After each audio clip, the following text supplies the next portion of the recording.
সবাইকে শুভ সকাল। আমার আর একটি নতুন ভ্লগে তোমাদের সকলকে স্বাগত। তো সকাল সকাল ঘুম থেকে উঠে গেছি আমি, আর বাড়ির বাইরে চলে এসেছি। গার্ডেনে এসে আমি গাছ টাছগুলো দেখে নিই সকাল সকাল, যেহেতু কেউ এখন ঘুম থেকে উঠেনি, তো আমি ভাবলাম যে আমার গার্ডেনে চলে আসি আর দেখি কোন গাছে কি দরকার আছে বা কোনো গাছে কিছু করতে হবে কি না। তো দেখছি গোলাপের গাছগুলো একটু শক্ত শক্ত লাগছিল দেখে মাটিগুলো, তো এইভাবে আমি একটু আলগা করে নিচ্ছিলাম। আর অন্যদিকে দেখছিলাম যে ঘরগুলো যদি ফাঁকা হয়ে যায়, ঘুম থেকে সবাই উঠে যায়, তাহলে কাজগুলো আমাকে করতে হবে। তো আমি এইদিকে গার্ডেনে কাজ করছিলাম, অন্যদিকে দেখছি গেটের আওয়াজ পেলাম। তো ঈশানের বাবা মর্নিং ওয়াকে বেরিয়ে গেল। তো ভাবলাম যে যাক, মর্নিং ওয়াকে যখন ও বেরিয়ে গেল, তো ঘরটা তো ফাঁকা হয়ে গেছে, তো প্রথমে ঈশানের বাবার যে ঘর, সেই ঘরটাই আমি গুছিয়ে নিই।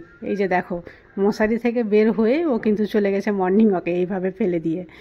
তো তাড়াহুড়ো করে খুবই স্পিডে আমি ঘরটা গুছাচ্ছি, কারণ আজকে আমাকে আবার একটু বাইরে যেতে হবে, কাজ পড়ে গেছে। তো 10টার মধ্যেই আমাকে কমপ্লিট করতে হবে, কারণ গাড়িকে ডেকেছি 10:30টার মধ্যে চলে আসবে। তো এই বিছানাপত্র আমি সব ঠিকঠাক করে নিচ্ছি টাইমের মধ্যে। ঈশানের বাবা প্রত্যেক দিনই মর্নিং ওয়াক করে, তো এই শীত পড়ে গেলে ওর মর্নিং ওয়াকটা করা হয় না, কারণ ঠান্ডা লেগে যায়, তো সকাল সকাল যেতে পারে না। তো এখন কয়েকদিন থেকে শীতটা একটু কমে গেছে, তো ও বললো যে আমি কিন্তু মর্নিং ওয়াকটা শুরু করে দিই। শীত যেহেতু কমে গেছে, তো গতকাল থেকে সে মর্নিং ওয়াকটা শুরু করেছে। তো আজকেও সকাল সকাল সে বেরিয়ে গেছে। তো যাই হোক, ওর ঘরটা তো আমি এইভাবে সব ঠিকঠাক করে রেডি করে দিলাম। এই যে দেখো, ওকে আমি এত বলি যে যেটা জিনিস নাও সেটা জিনিস সেখানেই রাখার চেষ্টা করো, কিন্তু না, এলোমেলো করে সব সময় রেখে দেয়। শুধু ও বলে না, ওর ছেলে মেয়ে সবাই একই রকম অবস্থা। দেখতে পাচ্ছ, এগুলো সব জিনিসগুলো নিজের জায়গায় দেখিয়ে দিয়েছি যে এই জায়গায় রাখো, অথচ রাখবে না, সবগুলো আবার গুছিয়ে রাখলাম। গতকালকে কি হয়েছিল জানো তো, বিকেলে গিয়েছিল একটু বাজারের দিকে ঘুরতে। কোন বন্ধু ওর জবরদস্তি করে ওকে পাকোড়া খাইয়েছে, আর রাত্রেবেলায় অ্যাসিডিটি, তার জন্যই এই অ্যাসিডিটির ওষুধটাও টেবিলে রাখা ছিল। যেহেতু ও রাত্রে খেয়েছে, তো ওই ওষুধ রাখারও জায়গা আছে, সেখানে কিন্তু রাখেনি, সবগুলো যেখানে পেরেছে সেখানে রেখে দিয়েছে। এগুলো গুছাতে গুছাতেই কিন্তু আমার সময় অনেকটা কেটে যায়, রান্নাবান্না করতেও অনেক সময় লেগে যায়। মানুষ বলে না যে মৃত্যুটা নামেই বদনাম, কিন্তু জীবনে বেঁচে থাকাটাও অনেক বড় যন্ত্রণা, অনেক বড় যুদ্ধ। প্রতিটা মুহূর্ত সবাইকে কিন্তু যুদ্ধ করতেই হয়, যেমন আমি এখন করছি। আমার ক্ষেত্রে দেখতেই পাচ্ছ, যতই কাজ থাক বাইরে যেতে হবে, কিন্তু বাড়ির কাজ তো আগে করতেই হবে। দেখো, ঈশানও ঘুম থেকে উঠে গেছে, ওর বইপত্র সব ফেলে রেখেছিল, সবগুলো গুছিয়ে রেখে দিলাম। ওর ঘরটাও একটু পরিষ্কার করে নিই। তারপরে গিয়ে দেখি কেয়া ঘুম থেকে উঠেছে কি না, কারণ ও আবার একটু দেরিতে উঠে, কারণ যেহেতু রাত্রেবেলা অনেকক্ষণ ধরে পড়ে, তো ঘুমাতে প্রায় দেরি হয়ে যায় ওর। যদি সকাল সকাল ওকে উঠাই, তো হয়তো বলবে যে মা এখন উঠাচ্ছ, আমি তো ভোর 3টায় ঘুমিয়েছি। তার জন্য আমি ওর আর ঘুমের ডিস্টার্ব করি না, যা বাবা যখন ঘুম ভাঙবে তখন উঠবি। এই যে এতক্ষণে ও উঠেছে, তো ওর ঘরটাও আমি গুছিয়ে নিলাম। ওকে বললাম যে যা, তুই মুখ হাত ধুয়ে ফ্রেশ হয়ে যা, তারপরে চা করবো। এখনও পর্যন্ত কিন্তু আমরা চাটা কেউ খাইনি, কারণ ওর বাবা এক্ষুনি ঢুকলো, মর্নিং ওয়াক করে বাড়িতে ঢুকলো, তো সবাই মিলে আমরা আবার একসঙ্গেই চাটা খাই।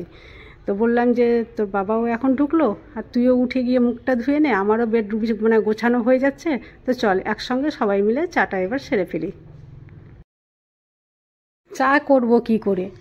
চা করার জন্য বাইরে আসছি, দেখছি ডাইনিংটা নোংরা হয়েছে। এবার ডাইনিং টেবিলটাও গুছিয়ে ফেলি, কারণ ঘর বাড়ি যদি পরিষ্কার না থাকে না, তো চা খেতেই ভালো লাগে না। চা কেন, কোনো কিছুই খেতে ইচ্ছে করে না। তার জন্য কিন্তু সকালের খাবারটা আমার বিশেষ করে অনেক দেরি হয়ে যায়, সব কিছু গুছানো হয় তারপরে আমি খেতে পাই। তো এবার ওর বাবা বললো যে আমি যেহেতু মর্নিং ওয়াক করে এসেছি, তো আমি একটু স্নানে ঢুকছি, আমি স্নান করে নিই, ততক্ষণে তোমরা রেডি করো চা।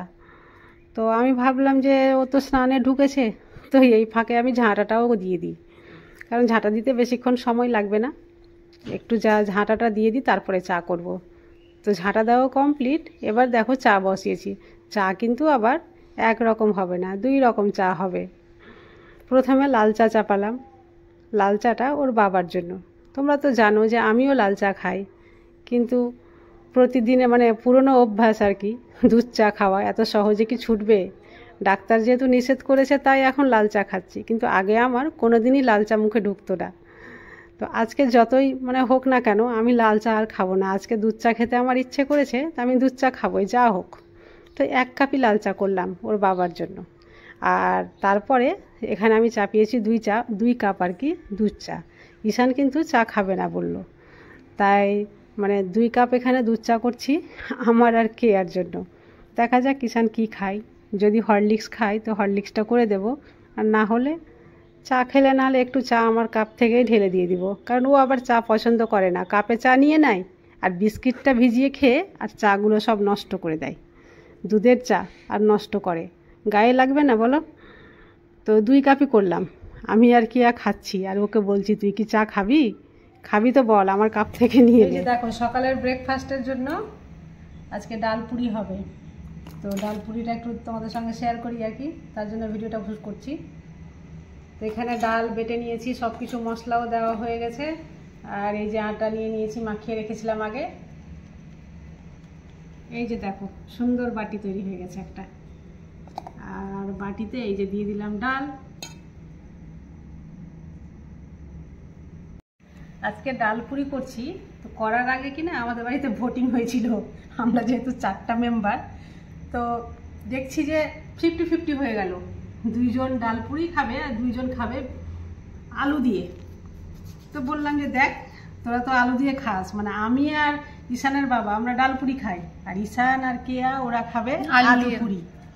তো বললাম যে তোরা তো আলু পুরি যখন তখনই খাস, তো আজকে একটাই করি, আমার কাছে সময় নাই 2টো করার। তো কোনো রকমে বলে কয়ে তারপরে রাজি হয়েছে। পুরিগুলো যাতে খুব তাড়াতাড়ি হয় তাই বেলনাপিড়া ছাড়াই কিন্তু আমি এইভাবে ক্যারি ব্যাগে করে নিচ্ছিলাম, কারণ ঘড়ির কাঁটা তো থেমে নেই, ঘড়ির কাঁটা বনবন করে ঘুরেই চলেছে, আর আমার হাতে সময় খুব কম। 10:30টার সময় আমি টোটো ডেকেছি, তার মধ্যে আমি যতটা পারি কাজ এগিয়ে নিই।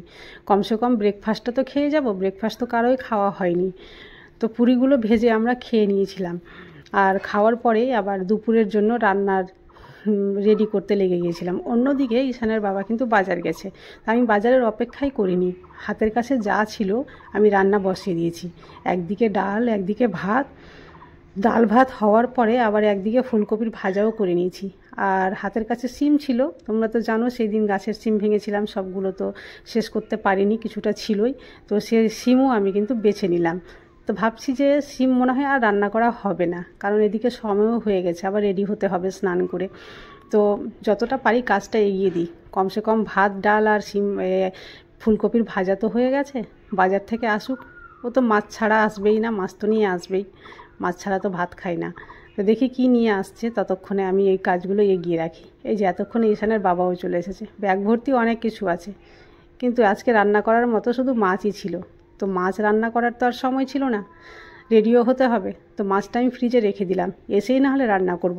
অন্যদিকে টোটোও চলে এসছে, তো আমরা গিয়ে সব টোটোতে বসে গেলাম। আমরা বলতে এখানে আমি, ঈশান আর কেয়াই যাচ্ছি, ওর বাবা কিন্তু বাড়িতেই থাকছে। তো আজকের ভিডিও তোমাদের কেমন লাগলো কমেন্টে অবশ্যই এসে জানাবে, আর এই ধরনের ভিডিও পেতে হলে অবশ্যই চ্যানেলটি সাবস্ক্রাইব করে দিও, আর একটা লাইক করতে যেন ভুলো না। তো আজকের ব্লগ আমি এখানেই শেষ করছি, দেখা হবে নেক্সট ব্লগে। তোমরা সবাই সুস্থ থাকো, ভালো থাকো।